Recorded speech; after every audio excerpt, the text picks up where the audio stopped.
All right, so me and Rob were talking about before the show. I brought it up to Rob, and we were talking about Alberto Contador and how big of a joke his statement was about why he got caught with steroids or why steroids were found in his body. First of all, for people that don't know, Contador is the multiple. I don't know how many times he's won it because I don't really care. But multiple Tour de France champion. At least I know that. I think right. So big time, a cycling champion, kind of for the ages. And they find a small amount of some drug, I can't even pronounce. Conbuterol or something like that. Apparently, he decided that he was going to come out and say that he got that in his system from eating contaminated meat. Or I think it was a steak. It was a steak. To be more specific. It was a steak. Okay, so this prompted me to think, how big of a joke is this guy to come out and say this? But I'm going to take it a step further. How big of a joke is a sport of cycling? I think a pretty big joke. Because all of your winners from the past, I don't know, however many years, have tested positive for steroids. Not to mention, nobody watches your sport. No one watches your sport. The only controversy to come out of the Tour de France last year, the only thing you heard about it was the fact that some guy wore the wrong colored jersey and got in front of somebody and that's not how you do it in France. All the French people got mad. Who cares? It's terrible. It's terrible. Who wants to watch it? Who watches it? Everybody complains about over here about how soccer is a stupid sport, and bicycling is the dumbest sport ever. I don't care. It's a bunch of grown men riding around a mountain in tight-fitting. I do not like their outfits. And their helmets. The helmets is what gets me. I hate the helmets. I don't mind the helmets so much as the outfits. And the crashes, I don't even care for the crashes. They're not even that cool. No, they're not. It's more dumb looking. Yeah. It's kind of... It's just like... It's not cool. It's like hilarious. Yeah, you crash on a bike, you're an idiot. And there's like 40 people involved. Like one guy wrecks and it's like... But I understand that you're racing, but do you really need to ride that close to the guy? And apparently they do. And all of the... Floyd Landis is a tool bag. Lance Armstrong might be a nice guy, but he's come out... You don't know. He's kind of shady. Yeah, he's kind of shady. He's come out... People come out saying that he's taken performance-enhancing drugs. And now you have another guy coming out saying he ate contaminated meat, and that's how he got it. This is what cycling needs to do to clean up their sport. They need to have like an army of officials, right? Yeah.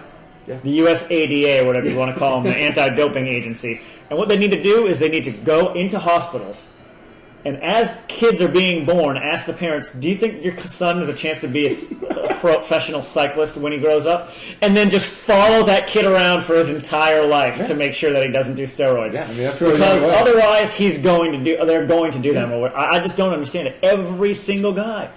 And I just... Because it was the year when, so we've narrowed the field down by 50% because half of the people in it got caught doping.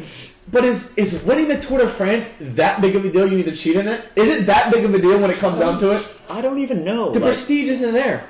I mean, it was cool and a good story when Lance Armstrong won 7 in a row. That was cool. What's the prize money in it, anyways? I don't even know. The only thing I ever see is them draping around a reef around their neck after every stage that they win. I don't even know how many sponsorship deals has Alberto Contador gotten since he won the Tour de France. It blows my mind that these guys need to cheat riding a bicycle up hills to beat these other guys that nobody cares about. Nobody cares. Doesn't make any sense. Nobody cares. And I just want to give a shout out. And you know what? I hate everybody people who ride bikes on the road. If I see somebody riding a bike on the road when you have a sidewalk 3 feet next to you, and you think that because you're on a road bike and your tights and your helmet, and you think you can ride in the same lanes as traffic, and you get mad if somebody gets too close to you. That shit is fucking irritating. It's annoying, and people should be allowed to knock you off your bike, and it should not even be a law. Not with their car, but they should be able to reach out their windows and push you. Thank you, Greg. Yeah, I agree. It's annoying. I have to every day I drive home from school. I have to go around, and there's signs, and I'm not even joking. Now you have to have 3 feet. 3 feet you have to give to somebody on the road. 3 feet. It's a law now. Bicycle is pushing. should be a sport. Yes. Bicycling pushing, yes. That should be a sport, and I would be the best at it. This is my thing. If you want to have a recreational bike ride and leisurely enjoyable, that's fine. I can understand that. But why are you doing it on streets with traffic? And why are you doing it alone? That's what not are you doing enjoyable that to for? me. If you're going out to get an exercise, fine. Stay on a sidewalk. That's what they're there for. If you're doing it for transportation, like you don't have a car, and I appreciate that too. I have no problem with that. This guy wasn't that I saw. No, they never are. They never are. Because usually do this is the mountain bikes or worst to something. me. Is because I used to go jogging when I lived in Ohio, and they had like the cycling like clubs of them. Like there's like 12 guys. They go like 4 wide into the street. I'm like, my life is flashing before my eyes here. So I'm just out taking a jog, and this like they won't move. Yeah, they won't move. They just sit there and like, oh yeah, we're going the same speed as you guys. No, you're not. What they do is like incredibly important. Yeah. They're cycling. Like they can't fall into a single file line.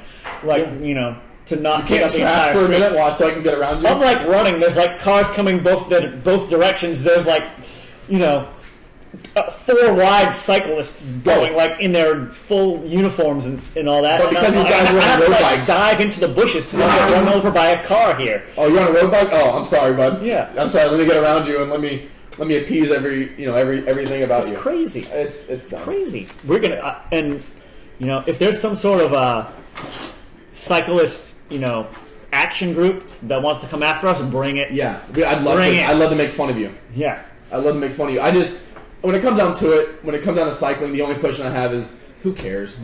Who cares? Nobody watches your sport. The only people who care about it are the guys riding the bikes, which we've already established.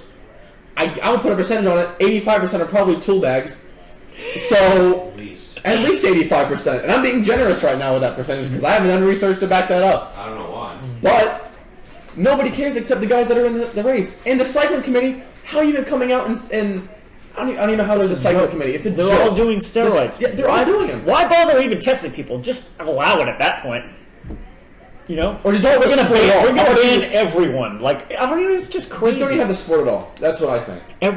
What if one of the last heaven forbid if Lance Armstrong goes down, what will that make? They haven't had a clean winner of the race in like 20 years. Yeah. I don't hope that happens because I don't have a problem with Lance Armstrong, but still, I have to get back to Contador's excuse. By the way, yeah. In a tainted state, like all these athletes and their excuses, it's mind-boggling to me. It boggles the mind. Brian Cushing, I overtrained. What does that even mean? I ate a contaminated steak. Who is contaminating the steak with what? But who? But who? Yeah, who in his PR camp is saying we should probably say you ate some bad food? Tell him to say food poisoning. Let's have our guy say this. Yeah. Like he's probably represented by like Scott Boras or something like that. Who are the people that are instructing the athletes to say these excuses? How is everybody not going? You're lying. Right. This is a joke. How will you even say that with a straight face? The steak thing is about as legitimate as excuse. That's like as believable as saying I had an open wound on my arm and I was walking by a horse and it peed into it. That's how I tested for high testosterone. Yeah. It's just ridiculous. There's no scientific way that these excuses are possible. Yet they continue to spout them off like left and right. And everybody's just incredible. Everybody just takes them in stride, and I feel like no one takes them seriously anymore. Everyone knows they did it. It's just embarrassing. Just say you did it. ESPN on the bottom line it says, "Oh, he ate a contaminated steak," and now scientists have come out saying that can happen. No one can't. No one cannot. No one can't. When you eat a contaminated steak, you throw up for a week because you have food poisoning. You don't get better at bicycle riding. That's just not how it works. I'm sorry. That's ridiculous. It's ridiculous. And that was our rant. The other one I have to throw in there with the excuses was Richard Gasquet made out with a chick that had just done coke and then tested positive for coke from tennis and got suspended. Like really? Come on now. All right. Awesome. Was obviously awesome. Dude. Yeah. No, he got a suspended. He got his suspension revoked. Gasquet. They bought the whole the coke thing. Anyways, but whatever. That's it. We love cycling.